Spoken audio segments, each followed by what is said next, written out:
Friends, take a coin, take a bill. Let's put it into the pushka together. And I understand that right now, I guess we all know, there's fierce battles going on in the center of where those murderers are, their leader. So let's hope that we finish this battle and we bring in the light and eradicate all darkness, especially tonight, first night of Chanukah, all about light. It's not about oil. Let's remember, the miracle was with the oil, but it's about the light coming from the oil. And as we know, unfortunately, for the pure oil to come out, it needs to be crushed. So for the light, yes, we're being crushed. We have been crushed. We're still being suffering, but let already the light come out. Since the night is the first night of Chanukah, it is an appropriate moment just to take a little refreshing course on the practical application of how to light the Chanukah menorah, the Chanukah candle. Time. Different customs, either around sunset or when it's night. And we can light it as long as there's people walking in the streets. Let's give it grosso modo midnight. Where do we put it? Where do we put the menorah? Where do we place it? So again, different customs. I should emphasize though, before I continue, if you light earlier than it's night, light at sunset, you got to make sure that the amount of oil that you'll be using or the candle that you'll be using should burn long enough, a half hour into the night. So those little traditional Chanukah candles only burn about 25 to 30 minutes. So these can only be used when it is ready night. And for that matter, tomorrow, Friday, which we need to light it earlier because we have to light it before the Shabbat candles, make sure that you have extra longer candles. Where do we place it? Customs. Some will place it at a window to the outside. If you do so, make sure that you do not live in an apartment above 29 feet high, because higher than this the eye usually doesn't catch.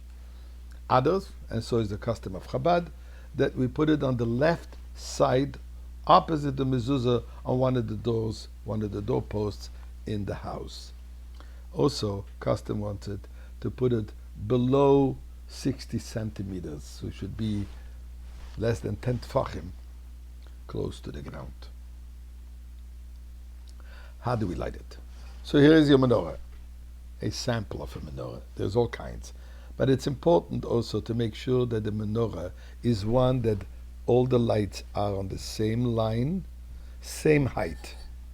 Because today you have those very fancy ones that go in waves, that go in circles. These are beautiful for decoration. But for the mitzvah, it's necessary all should be on the same line, the same height. So the first night, which is tonight, we're going to place the candle or the oil lamp that we're using on the right side facing you of the menorah, the first candle. You place it in before you say the blessings. Then you take another candle, which we call the shamash. Shamash means the servant. Also reminds us of the servant of the Kohen lighting the menorah in the Beis Hamikdash. You will light that shamash. No blessing yet. Hold it in your hand. And then we will recite the first night the 3 blessings. The first blessing is, by the way, you can find it in all the brochures. Usually it's on the boxes of the Chanukah candles. So the first one will be the mitzvah of lighting the candle. The second one will be about the miracles happening. And the third one, which is always the first time we do something, in mitzvah we say the Shechiyanu. After having said the blessings, we will then light the candle and we will place the shamash separate, higher, distant from where the other candles are. So this is for the first night. Might as well talk about the second night. Now the second night, again, we have one candle. We add another candle over here. We will light the shamash. We're going to say the 2 blessings.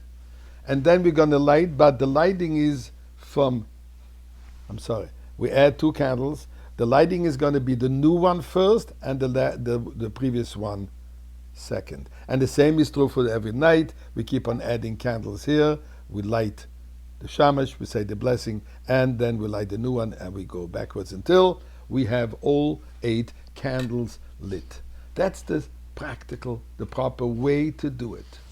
You can do it in your home. Everybody should participate. You can either have everybody have their own menorah, or at least 1 menorah per household, and everybody is present. It's also customary that while the candles burn, you sit with your family at the candles, and you listen to the story of the candles. In other words, somebody should share it. And may we hope that today we will not just light the candles at home, we'll already have the candles in the Bet HaMikdash.